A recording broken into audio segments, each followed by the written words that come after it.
Good afternoon, everybody. It's great to see you. Looking forward to seeing some of the work that's happening in my own team, which is brilliant. I'll look forward to seeing the team in a minute.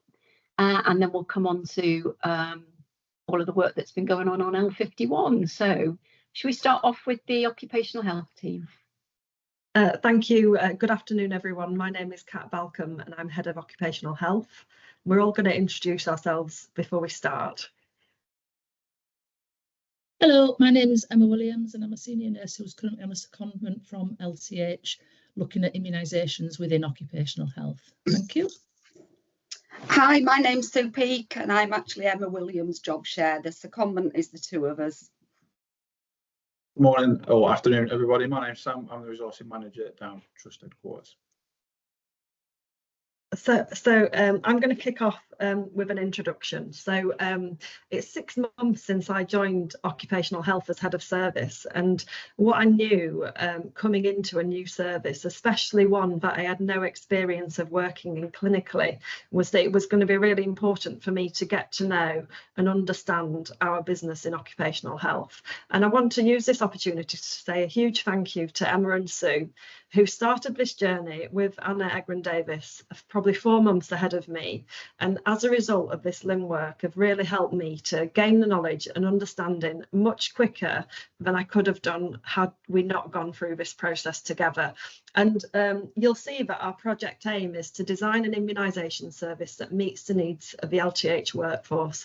And as we started this work, we quite quickly recognised that occupational health have not been offering the service that the organisation needs in relation to immunisations and checks for staff as they become new employees in our trust. And as a result of this work, we're now in a position to take action and improve the service so that it's better for our staff, and ultimately what that means is our staff are looked after and that's better for our patients. I'm going to hand over to Emma to do a bit more nitty-gritty of what the project was about. Thank you, Kat. So yeah, like Kat said, we were just looking at the immunisations. We quickly realised that you can break that down into 3 main categories. There's the annual winter vaccination campaign that we run, which is starting on the 7th of October, and that's your flu and your COVID vaccine, so you can get those booked, a little plug there.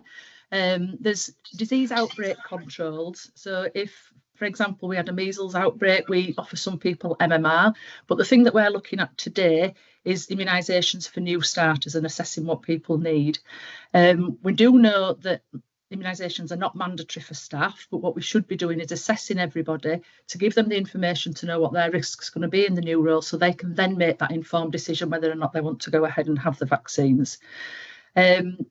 We realised that we couldn't look at immunisations for new starters in isolation because it was so embedded with that entire clearance process that starts in resourcing, and it was a very long process. It was quite unsatisfactory and it involves 3 separate teams. Like I say, that's resourcing, OH admin and nurses within OH, and we feel that this project links to the 7 Cs via the reduced health associated infections and staff retention, looking after our staff. So yeah, the first thing we had to really do is to really understand it. We had the privileged position that, not being from within OH, we'd got that overall view and we could look at the process from start to finish. We met regularly with our senior leadership team because it was such a huge task. We wanted to make sure that we were kept on track and really focusing on what we needed to be doing. We identified leaders with each of the 3 teams, and within those 3 teams we asked them to set up their own task and finish groups, so all their own staff within those teams were actually being involved from the word go. And we even did some dedicated engagement events as well. In terms of the tools, we did lots and lots of process and value mapping because obviously it was such a long process. We needed to keep coming back to the prioritisation tools because it was such a huge project and we had to really narrow it down to keep reminding ourselves what it was that we wanted to answer. We did some virtual timed observations because a lot of the process is done on an IT system. So we followed some clients through on an IT system. We did some Gemba walks again within all the different teams.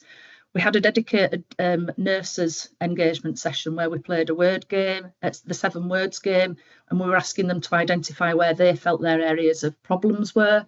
and then the six thinking hat type game that we did to actually think about the problems and what they think would make things better from different people's perspectives, that worked really well. This is just an example of 3 of the process mapping. We did lots, believe you me, and this is just what ended in the end. We managed to plot everything on a long line, which actually just about went all around the office eventually as a very long timeline. So our findings, we realised that the clearance process that was in place was based on speed, which we do know is really important to get new starters through the system, but we weren't concentrating on quality or safety. We did find that there was a lot of waste, both for clients and our teams. We highlighted some areas of governance and safety concerns. We realised that the 3 teams were working in silos, and although they all had processes that weren't particularly aligned, and there were very few fail-safes along the journey. There was a very low mood. This is within the nursing team. There was a bit of an underlying blame culture, and they had become very disengaged, particularly in regards to change. We also realised that recruiting managers believed that when their new starters came to work with them, that part of their onboarding clearance meant that they'd been assessed for immunisations, which actually wasn't the case. And Sue's going to come on just to discuss the numbers of those, and I'll hand over now to Sue. Thanks, Emma. So let's look at the outcomes and metrics. So from all the findings, what we came up with is a new clearance model, which we've colloquially named the new ways of working in occupational health. So staff all attend resourcing for a mandatory documentation check before they can start employment. So we've now piggybacked onto that appointment. So they go to resourcing and then they come round to Occupational Health to be assessed for and offered any immunisations or blood tests they might need. Prior to the launch of a trial week, we did a mock walkthrough involving 3 teams and dummy clients, and we did morning and afternoon briefs throughout the week so that we could learn lessons from each day as we went along, and that all the information was fresh. So before the new ways of working, like Emma said, I think the trust or the organisation, and certainly managers, thought that all employees would engage with occupational health. What we actually found from a snapshot of data was that actually it was only 27%. During the trial week, we got that up to 97%. Of those 27% that actually came to Occupational Health before, it took approximately, on average, 181 days for them to receive any sort of immunisation or blood tests. Obviously, during the trial week, that length of time was 0 because they came straight to us. Looking at the nursing team, the comments we got on the engagement day was, here we go again, more talk, no action. We've done all this before and nothing changes. On the final afternoon team brief of the trial week, we asked everybody how they felt, and it was really, really positive and a delight to see the reaction from the nursing team. They were all buzzing. They didn't want to go back to how they worked before. They actually loved seeing the number of clients that they'd seen during that week face to face. So after the trial week, which was in May, we went away, looked at what we'd done, did a bit of reflection, and then decided that was the way forward. So we actually put these new ways of working into place on the 22nd of July, which is approximately 10 weeks ago now. So the engagement that we've got is now up to 90%. Obviously, it's still 0 for the number of days between the engagement. And I'm going to go on to talk about the impact on the nursing team as a conclusion to this presentation. During the trial week, we also thought it would be good to get client feedback. And obviously, the staff that were coming through, some were totally new to the NHS, some had had lots of different employments in lots of different organisations. And as you can see, we got really excellent feedback and really excellent comments. And particularly, I remember talking to a doctor on that day, and he'd obviously worked in quite a few organisations. And his comment was, I wish everyone did it like this. It makes it so much simpler and so much. A lot of it was about time spent coming for the appointment. Often new starters don't even live in Leeds, so actually travelling for 2 appointments the impact on that is high, both financially and time-wise. So I wanted to just share with you the production board that we've developed as a result of our new ways of working, and this has very much been developed with Sue and Emma and the nursing staff. And I guess prior to the LIM work that we've done, no one could describe to me or explain capacity and demand in occupational health. Every day, every week, everyone was busy. It didn't matter if we had 50 people to clear or 400 clear. It was always the same message: we're busy. And I guess because a lot of that work happened in IT systems and remotely, it was really difficult for me to understand, what does everyone do on a day-to-day basis? So now we've got really clear data that we can look at on a day-to-day basis. And why this is important is hopefully you've seen that we've sort of increased our work, right, in occupational health on a daily basis, potentially by 73%. Yeah, because we've only been seeing 27% of these people and giving them their vaccinations. So actually, there has been some anxiety about the new ways of working. Are we going to have adequate staffing to deliver that? And potential, what is the cost implications of that? But the reality is, this work is entirely predictable. And now that we've been collecting this data and we continue to collect it, I can tell our accountant in HR that for every 100 clients, it's likely that this percentage need Hep B, this percentage needs their MMR, this is how many need pertussis. So we can properly forecast and properly set up the service that is which is what we need for our staff. So I can't. This has been so valuable, setting up this production board for us all. I'm handing over to Sam. So as my colleagues have sort of mentioned, as they were going through their LIM journey with some of their work and they came to the unemployment, it wasn't long until they were asking some questions of ourselves in resourcing, respectfully challenging some of the work that we do and how we send our information to the occupational health team. We sat and we chatted. We came up with some answers to some of the questions, but there were some of the questions that we didn't have answers for, so we needed to go away and look into those kind of solutions.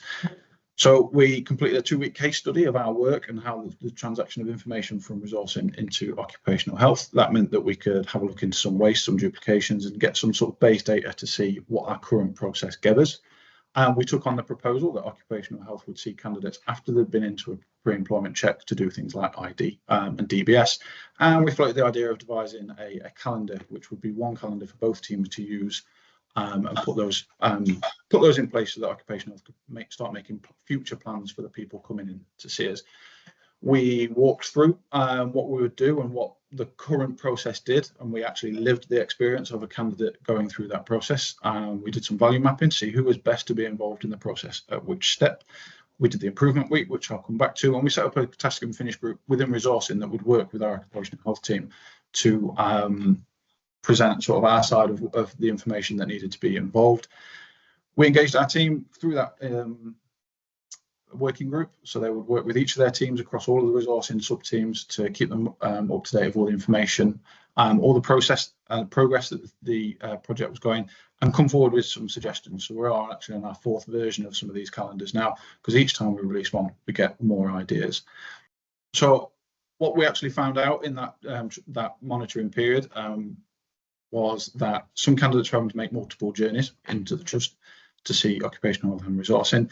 It increased the time taken for a clearance. It meant a very frustrating experience for some candidates, and some candidates were then not able to be contacted and added to a 2-contact list, which then required resource to actually keep on following up on those people. So within that 2 weeks, the average time to hire for the candidates was just shy of 30 days, with occupational health clearances contributing to about 8.5-ish days of that clearance time. Some of the candidates we tracked, one candidate in particular was contacted by occupational health just as he'd returned home through the door from his ID check in resourcing. So immediately turned around and repeated that journey straight away. And 50% of that to call list in occupational health had been in the building across the corridor with resourcing without occupational health ever even knowing, and all along needing to speak to them. We looked at this to work towards our 7 Cs and sort of improving the candidate journey in pre-employment as a way of better improving retention and reduce time wasted for both candidates and money as well, like Sue said. The outcomes, so we now have one shared calendar on a SharePoint that all of our teams are accessible to. It's a live living document that means that both Occupational Health and Resourcing can see who we are expecting through the door and what needs to happen with that person. They only need to make one trip. Candidates who speak or COH are now shown down the corridor so that they can be seen as part of their pre-employment check. They have a clear guidance on what their pre-employment check appointment will look like and what they can expect. And we have live comments and attendance lists, so all the teams are aware of what is happening on the day. So from that trial week, the data suggests that we can make some time savings as well. So whilst we were focused, Occupational Health, of course, we focused on the quality of these appointments, we were also focused on its speed as well. And we were able to show that the time to hire would reduce by about 4.6 days, which is nearly, with the quantity involved, is nearly 30,000 days of wait over the course of a year. And actually, the overall time to for a clearance to be issued would be reduced by nearly 1.5 days by having the candidate seen on the day rather than making an alternative booking. The time between attending DBS check and getting your occupational clear is also reduced by another 7.5 days. Whilst those checks run concurrently, we're able to get occupational health checks cleared off far quicker by having them seen at the same time.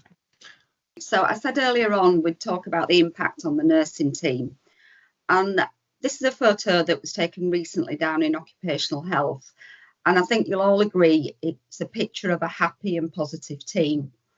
6 months ago it would have been a very different picture. You would have seen a flat, disengaged team who actually had little to contribute to daily standard work, never mind about developing and moving the service forward. And what really struck home to me a couple of weeks ago was during a morning huddle, one of the quieter members of the team, I have to say, suggested bringing forward a new aspect of the service, as she felt there was now time and space in the day to do this.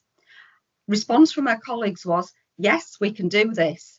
Whereas I think I'm almost certain the response previously would have been, no way, we're too busy.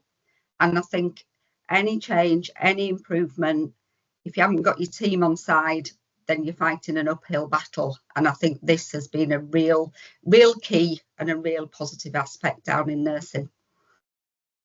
Thank you. Claire, I'm going to hand back over to you. I can see you joined pretty much after we kicked off. I did. I'm sorry. I had the spinning wheel of doom and I was just trying to get on the call. So apologies, but I did. I think I caught all of that. That was absolutely excellent. I know there's going to be questions. I know there are. And I don't know if you saw all the claps and everything as you were going through, but it was absolutely brilliant. But I'm going to go straight to Ward L51 for stock reorganisation so that we have time. Samantha, the call? Oh, hiya. It's just myself. Eloise actually on maternity leave. Oh, fine. Lovely. Nice to see you, Samantha. Thank you. So my name's Sam Douglas. I work on L51, which is a ward at the Leeds General Infirmary. And my project was to reorganise stock. And the main aim was to have all required stock items within easy reach in our high dependency unit. So the problem challenge, ward L51 is a really large paediatric cardiology ward, which has got a HDU within it, and that HDU, which is a high dependency unit, has got 6 beds. Children being nursed there are really sick. They've often come straight from PICU, had big operations, and as a result, the idea is they have to have nurses there all the time, so you can't leave the area to go and get items. Each bed's got its own set of stock drawers within the bed space, and that should contain, them drawers should contain all items that are used frequently. These drawers are usually full of items that we don't need, and they lack the items that we do need. When looking through them, they had things like razors in, but we work on a children's ward, we don't shave anybody. So really random items in there that we just don't need. Staff therefore waste time looking for items and then have to leave that high dependency unit in order to gather the supplies that they require. So in terms of the actions for my project, I completed a 5S tool to direct the change. I did a couple of audits within the team, the first to find out how often staff actually do find items that they need and also how that makes them feel. I discussed with the team what I planned to do and gained their support and assistance from them. I also did a spaghetti diagram just to show the extent of the wasted time within the team. So for the 5 S's, sorted all the drawers out. So me and Ellery did this collectively. She also wanted to do this as a project. We went through everything. We removed any stock that we didn't need. We decided what stock we use regularly and therefore must be there.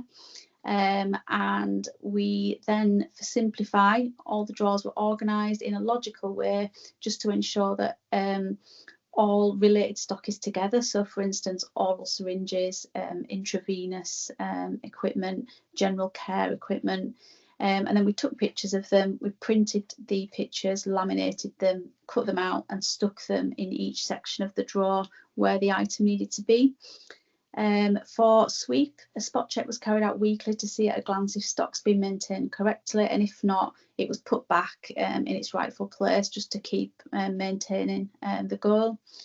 For standardise, we communicated with all staff, so I sent out communications, and then for the agency staff that we use quite a lot, we also made sure that they were aware of what we expected of them and what we would like in the drawers.